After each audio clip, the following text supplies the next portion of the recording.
When World War I first began, the world felt vast, with endless oceans and uninhabited land stretching across the globe.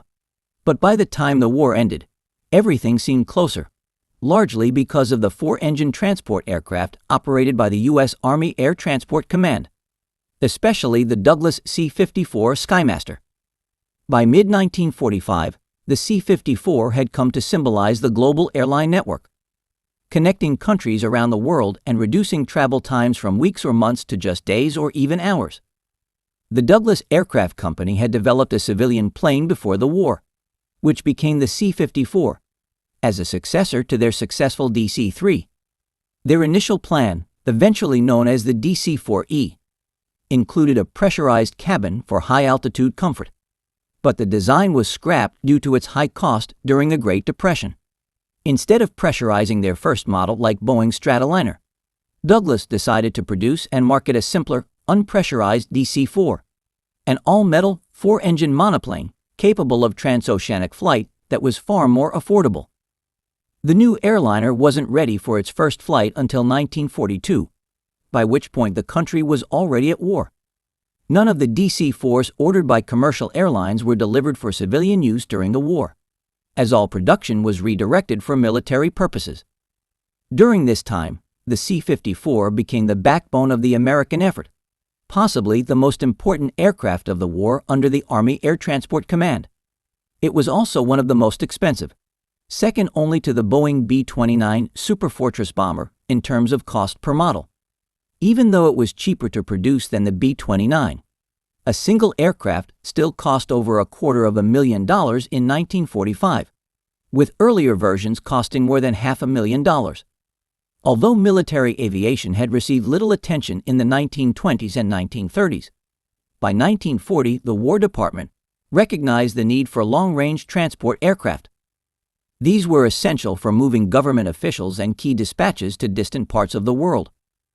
Returning Army ferry pilots from overseas delivery missions to the United States also became a priority. The consolidated B-24 Liberators were initially developed as long-range bombers to replace the Boeing B-17. But the need for long-range transports was so great that 11 of the first B-24s received by the Army were modified for transport duties. These aircraft were given to the newly formed Air Corps Ferrying Command to create a network that could supply multi-engine planes to battlefronts. They also transported top officials and important messages to and from places like England. The first transoceanic military airline service, called the Arnold Line, was launched on July 1, 1941, from Bowling Field, just outside Washington, D.C. The pilot of this flight was Lieutenant Colonel Caleb Haynes. Over time, more routes were established. In one case, an Army Liberator carried A. Harriman, the newly appointed ambassador to the Soviet Union, to his post in Moscow. Due to the growing need for four-engine transport planes, the War Department ordered many B-24s to be converted into the C-87 Liberator Express for transport roles. At the same time, the Ferrying Command focused on acquiring the new DC-4 made by Douglas, which the military designated as the C-54. To spread out its resources and minimize risk, the command also placed an order for the twin-engine Curtiss C-46 Commando. The first flight of the C-54 took place on March 26, 1942, and deliveries to the Army Air Forces began in June. Since the DC-4 was originally designed as a passenger aircraft, it didn't need major changes for military service. It came with fixed seating and a standard floor, which made it unsuitable for heavy cargo. Instead, it was mainly used to transport critical messages and high-priority passengers. The first Army C-54s began flying scheduled southbound routes from Miami to Natal, Brazil, with civilian contract crews employed by Pan American World Airways. As the need for strategic military transport grew, this route quickly expanded to reach North Africa, and by October, C-54s were taking off from Marrakesh for missions to England. These early versions of the C-54 were primarily designed for passenger use and featured foldable metal bucket seats to allow quick reconfiguration from carrying personnel to hauling cargo. However, as American forces expanded their presence across the globe, cargo transport became increasingly important for the military. leading to a request for a new model of the aircraft better suited to this role. The upgraded version, designated the C-54A, wasn't ready for military testing until February 1943. Just 1 month later, it entered operational service. To make the aircraft lighter and more versatile, the next modification, the C-54B, replaced the previous model's metal seating with canvas ones. These new seats were easily stowable, which allowed for more flexible cargo arrangements. Large crates, small vehicles like compact cars, and aircraft engines could be transported more efficiently. In addition to increased cargo capability, the B model also featured additional fuel capacity, giving it a longer range. This version was introduced into service in the spring of 1944. Around this time, the structure of military air transport underwent major changes. In April and June of 1942, the existing Air Corps Ferrying Command was reorganized. Its headquarters served as the foundation for the newly formed Air Transport Command, ATC, which took over responsibility for nearly all aviation logistics, except for those managed by troop carrier units. ATC became responsible for ferrying aircraft overseas, transporting personnel, and delivering supplies to combat zones. By 1943, the ATC had integrated a growing number of C-54s into its fleet. The aircraft quickly earned a reputation among pilots and crews as a favorite. Only 3 were lost at sea during the war, and one of those was a controlled ditching, highlighting the plane's reliability. The C-54 was also known for being enjoyable to fly. Unlike the C-87 and C-46, which were more demanding and sometimes difficult, the Skymaster was light on the controls.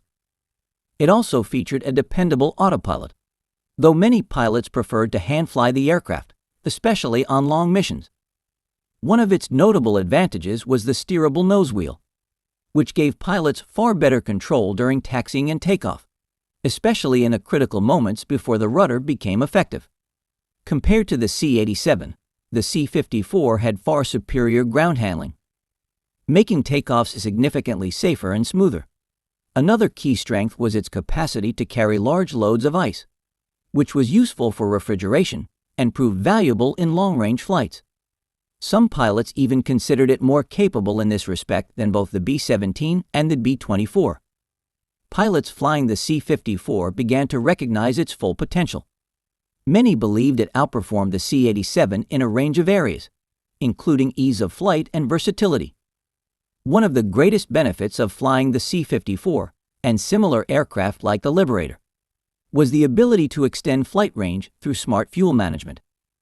Since there were no standardized guidelines for power settings early in the ATC's operations, pilots had to rely on personal judgment. Those who adjusted power levels wisely were often able to fly much farther than those who simply pushed the throttles to maximum and left them there for the entire flight. Despite its strengths, the C-54 wasn't perfect. It had one major flaw: poor high-altitude performance. The maximum ceiling was just 22,000 feet, which was only about 78% of the altitude a B-24 could achieve. Because the aircraft was not pressurized and often carried passengers, it typically cruised at altitudes between 10,000 and 15,000 feet. This worked fine for flights over oceans and deserts, but flying over mountain ranges posed a serious challenge. Crews regularly encountered this issue while flying to and from eastern India in 1943.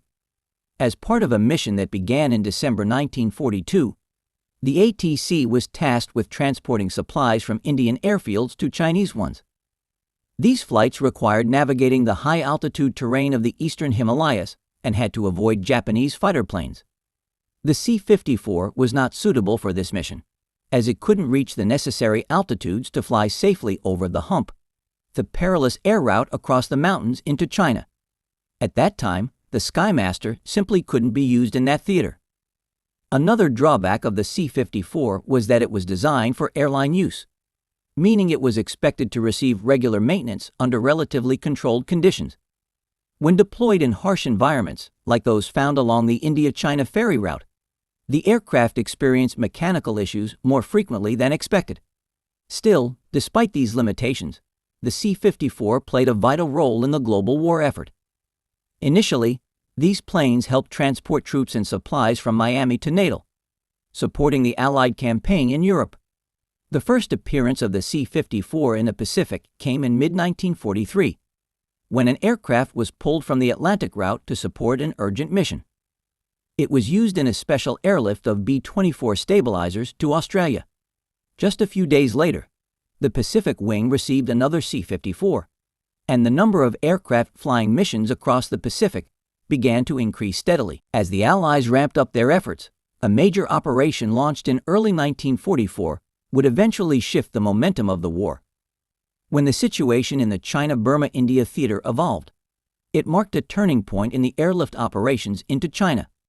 The strategic deployment of the C-54 aircraft began to play a more prominent role in the region, particularly after an unanticipated move by a U.S. Army temporary force led by Brigadier General Frank Merrill.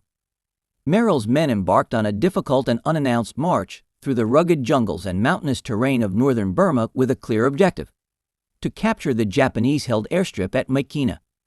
Even though the British forces involved were later evacuated the same way they had arrived by air, Merrill's troops spent nearly 6 challenging months maneuvering through hostile environments before eventually securing the vital airfield in August. Throughout the arduous campaign, the 10th Air Force's Troop Carrier Command ensured that Merrill's forces were continuously supplied entirely by air. This success was instrumental for the Allies. Capturing Myitkyina represented a massive advantage. The airfield served not only as a logistics point for deliveries, but also opened the door to ground transportation routes by truck and river deep into the Chinese interior. Although the Chinese soldiers who had initially been flown in to seize the town became bogged down in a prolonged siege, the broader strategic objective had been achieved. Denying the Japanese a forward operating fighter base removed a significant threat to Allied supply routes. Additionally, American fighter planes now had a new launching point from which they could enforce air superiority in the region. With Japanese air threats pushed back and air superiority gradually being established, the C-54 was finally allowed to operate over the Hump, the treacherous aerial route over the eastern Himalayas. Before the capture of Myitkyina, these high-altitude flights had been risky due to the Skymaster's unpressurized cabin and lower ceiling compared to other aircraft like the B-24 Liberator.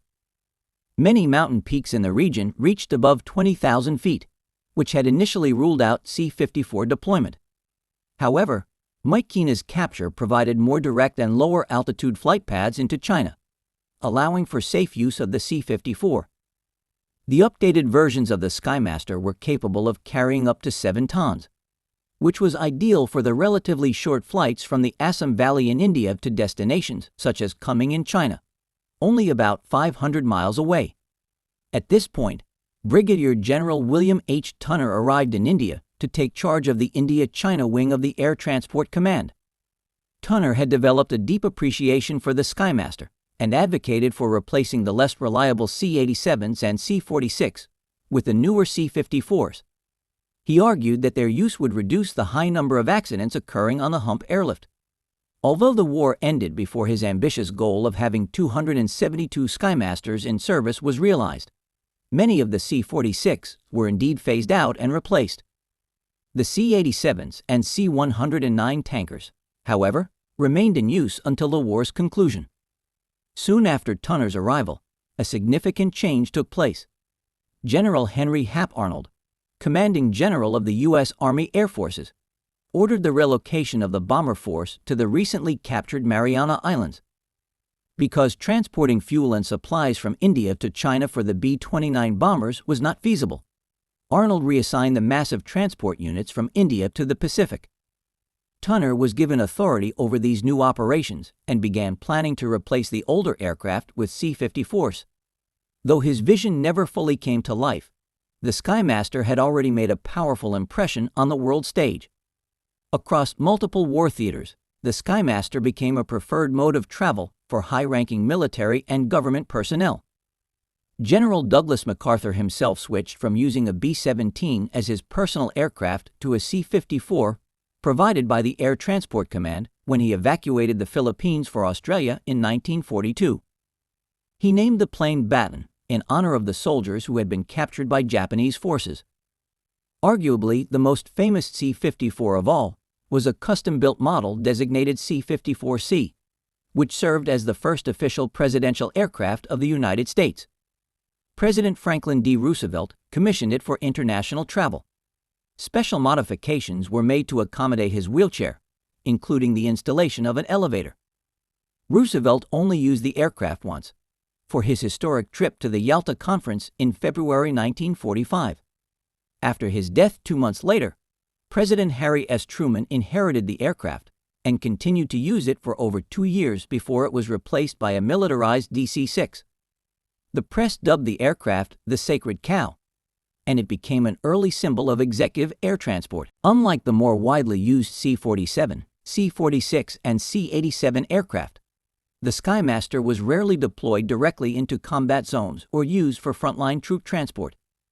Its role in the war was mainly confined to air transport command duties, which involved carrying personnel, VIPs, and sensitive materials behind the lines. Its size and weight made it unsuitable for many temporary runways constructed from perforated steel planking in forward areas.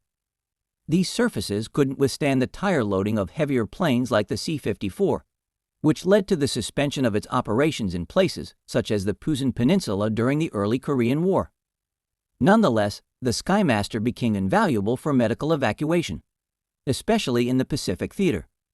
Beginning in mid-1944, 5 C-54s were converted into flying ambulances, equipped to transport wounded soldiers, sailors, and airmen from battle zones to hospitals.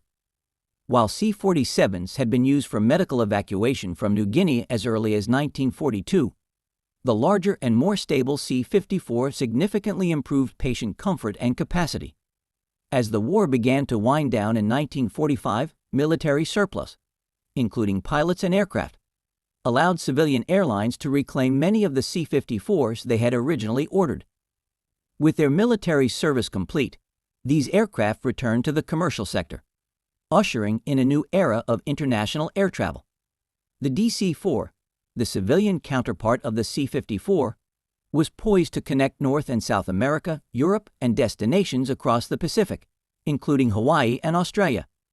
At the time, its only serious competitor was the military version of Howard Hughes's Constellation, which was pressurized but saw little use before the war ended. Following Japan's surrender, the 54th Troop Carrier Wing, recognized as the most efficient air transport unit in the Far East, was responsible for airlifting occupation troops into the country. On August 28, 1945, the first landings included 15 C-54s and 30 C-47s carrying aviation supplies and a communications team near Tokyo. Within 2 days, General MacArthur, his staff, and the 11th Airborne Division had arrived, transported by this combined fleet. These events signaled a dramatic shift in how the world viewed air transportation.